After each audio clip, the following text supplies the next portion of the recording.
ayant un serviteur qui laboure ou paie les troupeaux, lui dira quand il revient des champs, approche vite, mets-toi à table. Ne lui dira-t-il pas au contraire, prépare-moi à souper, ceins-toi et sers-moi jusqu'à ce que j'ai mangé et bu. Après cela, toi, tu mangeras et tu boiras. Doit-il de la reconnaissance à ce serviteur parce qu'il a fait tout ce qui lui était ordonné? Vous de même, quand vous aurez fait tout ce qui vous a été ordonné, dites, nous sommes des serviteurs inutiles, nous avons fait. Ah non, on va redire ça une dernière fois. Est-ce que tu peux dire ça? Nous sommes des serviteurs inutiles, nous avons fait ce que nous devions faire. Amen. Donc je voudrais juste vous entretenir sur le cœur de serviteur. Le cœur, dis à ton voisin, le cœur de serviteur. Le cœur de serviteur. Ok. Donc là, c'est Jésus qui donne en fait cet exemple-là. Il dit que, vraiment, des fois, il y a des passages dans la Bible qui sont vraiment bouleversants. Donc il dit que, en fait, quand tu as un maître qui est là, qui a son serviteur, dès que lui revient des champs, en fait, il va lui dire que, est-ce qu'il va lui dire que viens t'asseoir à table avec moi? Non, il va lui dire prépare-moi à souper, ceins-toi et sers-moi jusqu'à ce que j'ai mangé et bu. Après ça, toi tu manges et tu bois. Là, qu'est-ce qu'il est en train de vouloir faire? Il est en train d'enseigner la priorité. Nous, notre maître, on sait que le grand maître, c'est le Dieu, c'est Jésus que nous servons en fait. Et donc, il est en train de te dire que toi-même, avant toute chose, c'est-à-dire la loi des priorités, c'est d'abord le maître que tu sais, que tu mets en premier. Et ça, c'est un principe fondamental. C'est pour ça que la Bible, quand la Bible commence, elle dit au commencement, Dieu. Au commencement, Dieu. Donc, la loi des priorités. Il dit que si tu dois t'assurer que les choses de Dieu doivent être faites avant toi-même de penser à toi. C'est comme ça, c'est un principe en fait. Et c'est ça que Jésus expliquait pendant qu'ils étaient tous dans leur discussion. Oui, mais quel est le plus grand serviteur, etc. Jésus, lui, il a donné beaucoup de paraboles pour expliquer en fait ce que c'est que le service. Donc ça, c'est une première clé. C'est que d'abord les choses de Dieu et après maintenant les tiennes. C'est pour ça qu'il dit que il ne va pas te dire viens t'asseoir à table avec moi. Non, tu me sers d'abord et après maintenant quand tu as fini, tu vas maintenant t'occuper des choses. Après il dit, doit-il de la reconnaissance à ce serviteur parce qu'il a fait tout ce qu'il était ordonné? Donc, en fait, ça veut dire que chaque fois que tu travailles pour être vu, pour qu'on fasse de la reconnaissance, c'est pas ce que tu attends de toi. Il dit, tu as fait ce que j'attendais de toi. Donc, tu dois le faire, même s'il n'y a pas de reconnaissance. C'est pour ça que même dans ton travail, tu vas t'éviter beaucoup de problèmes. Même si on ne le reconnaît pas, tu continues à faire ce que tu as fait. Parce que c'est ce que tu devais faire. Dis à ton voisin, je fais ce que je dois faire. Même avec ou sans reconnaissance. Je fais ce que je dois faire. Avec ou sans reconnaissance. C'est Dieu qui est mon rémunérateur, pas les hommes. Amen. Amen.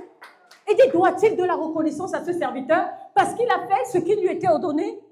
Non. Il dit, vous de même, quand vous aurez... Ah non, on lit ensemble. Vous de même, quand vous aurez fait tout ce qui vous a été ordonné, dites, nous sommes des serviteurs inutiles car nous avons fait ce que nous devions faire. Amen. Donc c'est ça, en fait, c'est la mentalité du serviteur. Je suis inutile. Pourquoi? En fait, c'est pour éviter que notre cœur s'enfle. Et qu'on ne commence à dire que non, c'est à cause de moi que ce truc marche. C'est à cause de moi. Dès que tu commences à avoir cette mentalité, c'est le début de la fin. C'est le début de la fin. Hein? C'est le début de la fin. Donc il faut avoir la mentalité de te dire que non, moi je suis inutile. Dieu va m'enlever. Si Dieu m'enlève là, il va susciter 10 autres personnes. Parce que je fais ce que je dois faire. Tu dois entraîner ton esprit. Ça, c'est quelque chose, j'ai entraîné mon esprit dedans. Je ne fais pas les choses parce que je suis contente. Si je vous dis ce matin, le frère Jean-Claude, j'étais couchée toute la journée, je ne pouvais même pas marcher. J'avais mal. Vous me voyez comme ça? Non. C'est Dieu, en fait. Pourquoi? Parce que j'ai dit que quel que soit ce qui arrive, quelle que soit la condition de mon corps, je vais te servir. C'est-à-dire, le diable, il s'embrouille. Tu peux faire ce que tu... C'est ton problème, en fait. Je me lève, je viens servir Dieu. Même si c'est comment je me lève et je viens servir Dieu. Je m'en fous, je ne regarde pas, j'ai mal à la tête. Quand c'est... Non, mon mari me regarde, il dit, tu vas t'en sortir. Il dit, non, je vais t'accompagner. Je dis, oui, accompagne-moi, mais ça va aller, t'inquiète pas. Une fois là, dès que j'ai le micro, c'est fini. C'est fini. Il n'y a plus, c'est terminé en fait. Mais parce qu'on doit être vraiment engagé, résolu. Parce qu'on fait ce que nous devons faire. J'ai appris à faire ce que je dois faire et non ce que je veux faire. Comme le docteur dit, la discipline, c'est l'ensemble des choses que nous devons faire et non l'ensemble des choses qu'on veut faire. Amen. Donc, on récapitule, c'est quoi les clés? Oui, le service, mais encore? Dieu en premier, très bien. Deuxième? Ne pas attendre la reconnaissance, très bien. Troisième? Fais ce qu'on doit faire. Amen. Amen. C'est une discipline en fait.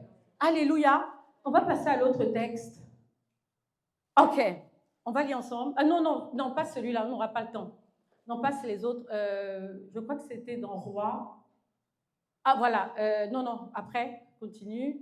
Oh, voilà. Non, continue. Non, on n'aura pas le temps. Voilà, 1 Roi 19. On va lire ça, par contre, j'aimerais vraiment qu'on lise ensemble celui-là. On commence. Achab rapportait à Jézabel tout ce qu'avait fait Élie et comment il avait tué par l'épée tous les prophètes. Ok? Donc ça, c'était juste après qu'il ait ridiculisé les prophètes de Baal et tout ça. Vous savez ce qu'il avait fait, c'était juste exceptionnel. Donc le prophète Élie avait fait vraiment un grand exploit. Ok? La Bible dit que Achab, donc qui était le roi, il a rapporté à Jézabel ce qu'avait fait Élie et comment il avait tué par l'épée tous les prophètes de Baal, donc les prophètes de Jézabel. Donc Jézabel envoya un messager à Élie pour lui dire que les dieux me traitent dans toute leur rigueur si demain à cette heure, je ne fais pas de ta vie ce que tu as fait de la vie de chacun d'eux.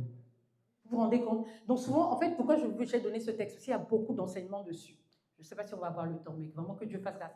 Et donc, en fait, souvent, quand tu as fait un grand exploit, les attaques qui arrivent après, là, ça, vraiment, j'attire votre attention là-dessus. À chaque fois que vous faites un grand exploit, soyez extrêmement vigilants parce que les attaques qui arrivent derrière, vraiment, si tu n'es pas fort, tu vas tout lâcher. OK? On continue dans la lecture. Donc, déjà, il faut retenir ça pour le restant de votre vie. Que chaque fois que j'ai fait une grande victoire, je reste sur mes gardes. C'est comme un soldat. Tu ne peux pas te relâcher, en fait. Sinon, attention. Donc après, la Bible dit que Élie, voyant cela, se leva et s'en alla pour sauver sa vie. Ok? Il arriva à Beersheba, qui appartient à Juda. Il y laissa son serviteur. Pour lui, il alla dans le désert où, après une journée de marche, il s'assit sous un genêt. Il demanda la mort en disant « C'est assez. Maintenant, Éternel, prends mon âme, car je ne suis pas meilleur que mon père. » Vous vous rendez compte? Après ces exploits, non mais Élie, c'était quand même un des plus grands prophètes. Mais il est arrivé à un moment où il était fatigué dans sa marche. Jusqu'à aller se mettre sur un genêt, dit à Dieu, prends ma vie en fait, parce que je n'en peux plus, à cause de ce que Jézabel avait dit. L'autre chose aussi que vous devez savoir, c'est que quand tu as l'appel de prophète, tu sais que Jézabel va courir après toi, elle va te créer des problèmes. Donc les prophètes, ils ont souvent des attaques comme ça. Jézabel, c'est un esprit en fait, c'est le type d'esprit en fait qu'il faut regarder. Donc des attaques en permanence. Donc lui, il est arrivé à un moment où il était fatigué de la marche. Il a dit, Seigneur, prends ma vie. On continue. Il se coucha et s'endormit sur un genêt, et voici un ange le toucha et lui dit, lève-toi, mange. Il regarda et vit à son chevet un gâteau cuit sur des pierres, chauffé et une cruche d'eau. Il mangea et but, puis se recoucha. L'ange de l'Éternel vint une seconde fois, le toucha et dit, lève-toi, marche, car le chemin est trop long pour toi. Ça, vraiment, que Dieu ne dise jamais ça de toi, au nom de Jésus, ni de moi, au nom de Jésus. Là vraiment, c'est-à-dire que Dieu lui disait, non, tu es fatigué en fait. Là, si Jézabel donne un ordre comme ça et que toi tu arrives, tu viens, tu me dis que tu veux te tuer, c'est que non, on ne va pas s'en sortir parce que le niveau d'attaque que je suis en train de voir, tu ne peux pas t'en sortir en fait. Et il lui a dit, mange, parce que le chemin est trop long. S'il avait dit c'était trop long, j'aurais été calme. Mais il a dit pour toi. Vraiment que Dieu ne dise jamais ça de toi au nom de Jésus.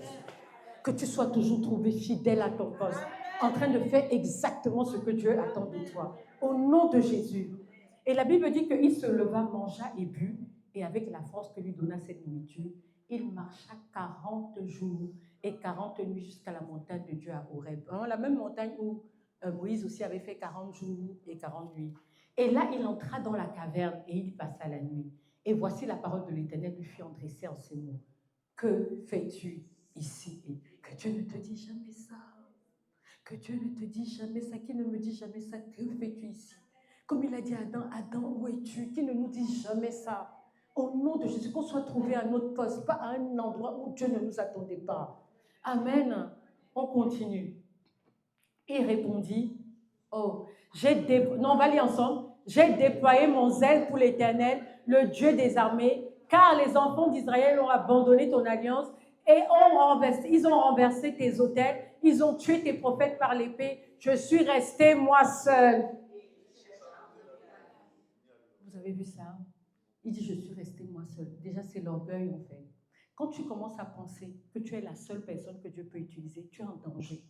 Tu es sérieusement en danger. Il ne faut jamais avoir cette mentalité. C'est-à-dire que tu es dans une œuvre. Tu penses que c'est toi seul que Dieu utilise. Là, c'est trop grave. Que oui, c'est parce que tu as été le sauveur. C'est trop grave ce qu'il est en train de dire. Il dit, ils ont tué, donc moi, je suis resté moi seul. Et il cherche, que parce que moi, je suis resté moi seul, et il cherche à m'ôter la vie. Ça, c'est déjà... Parce que quand tu lis ça comme ça, tu te dis, oh, le pauvre temps. Oui, ok, mais là, je vous dis ça pour qu'on enlève ce genre de mentalité de notre tête. On ne doit jamais se dire que nous sommes les seuls. Dieu utilise tellement de personnes. On n'est pas les seuls que Dieu utilise. Dieu peut nous remplacer du jour au lendemain et il trouve des personnes meilleures que nous. Il faut faire attention. Et il dit, je suis moi seul et il cherche à m'ôter la vie.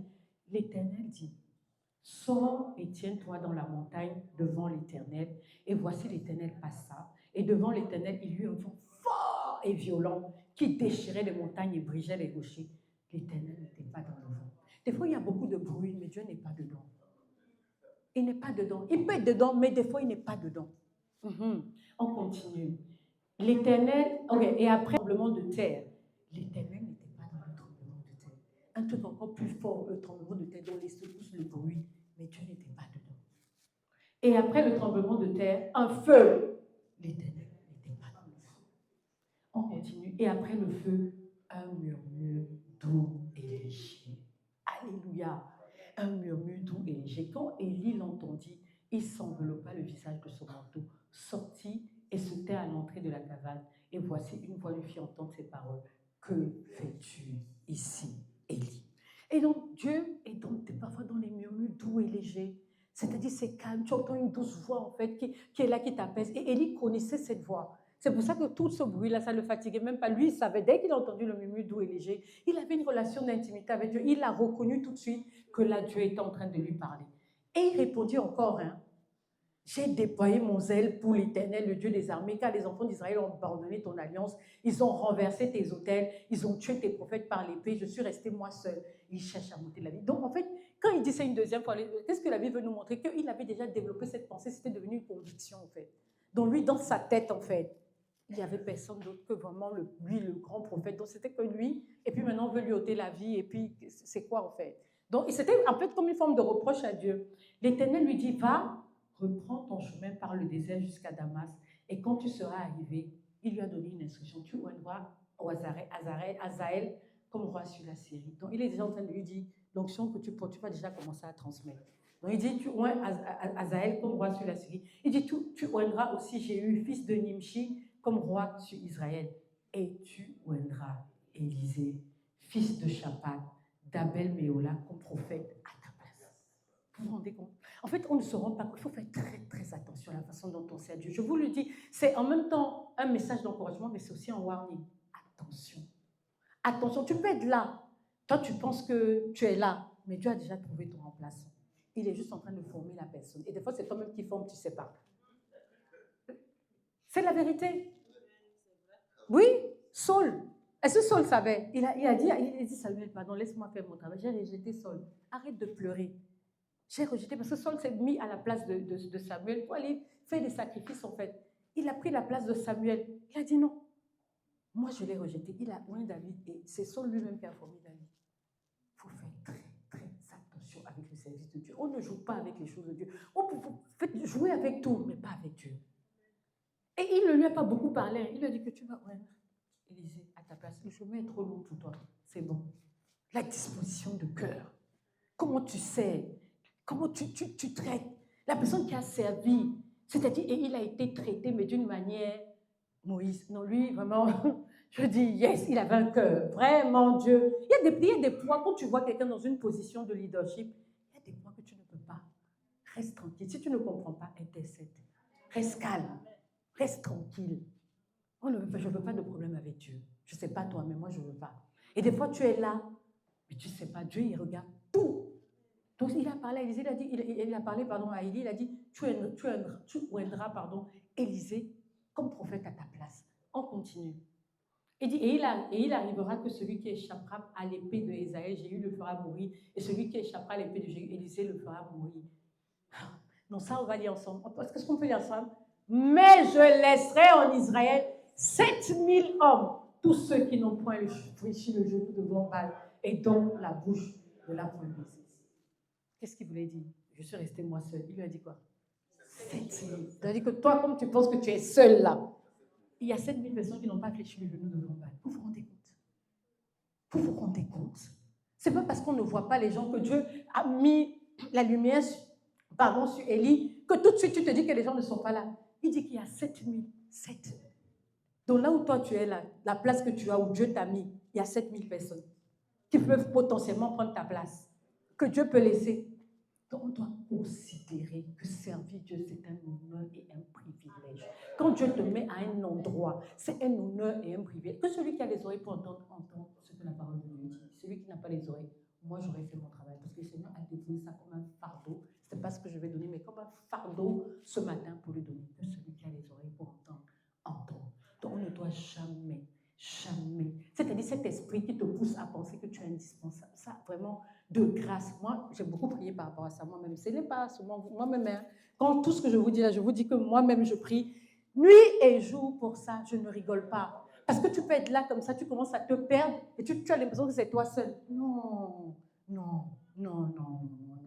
Dieu, 7000. Quand j'ai lu ça, j'ai dit non. Et la Bible dit qu'Élie partit de là et il trouva Élisée, fils de Shaphat, qui labourait. Il avait devant lui 12 paires de bœufs et il était avec la 12e. Élie s'approcha de lui, il jeta sur lui son manteau. Et il a obéi à Dieu, il a jeté sur lui son manteau. Il a dit, c'est toi que Dieu a choisi. Élisée quitta ses bœufs, courut après Élie et dit, permets que j'embrasse mon père et ma mère et je te suivrai. Élie lui répondit, va et reviens, et pense à ce que je t'ai fait. Donc c'est-à-dire le jet du manteau. Et après s'être éloigné d'Élie, il revint prendre une paire de bœufs qu'il offrit en sacrifice. Avec l'attelage de bœufs, il fit cuire leur chair, il la donna à manger aux gens, puis il se leva et suivit Élie et fut à son service. La Bible ne dit pas au service de Dieu, mais au service d'Élie. Et il y a même dans les versets qu'on avait mis, un verset où on a dit que voici Élisée, celui qui versait l'eau dans la main d'Élie. C'est comme ça qu'on le connaissait. Et ce qui est bien avec Élisée, c'est avant même de suivre, il s'est assuré qu'il faisait d'abord son travail. Donc ça montrait déjà la diligence et Dieu avait vu dans le secret la diligence d'Élisée. Et c'est comme ça qu'il a dit à son serviteur, va mettre le manteau sur celui-là. C'est comme ça que Dieu fait. Il n'y a aucun travail que tu fais qui est vain dans le Seigneur. Que tu sois visible, que tu sois caché, Dieu voit. Dieu voit. Et au temps convenable, il t'élèvera. Amen. Donc on va se lever ce matin, on va prier.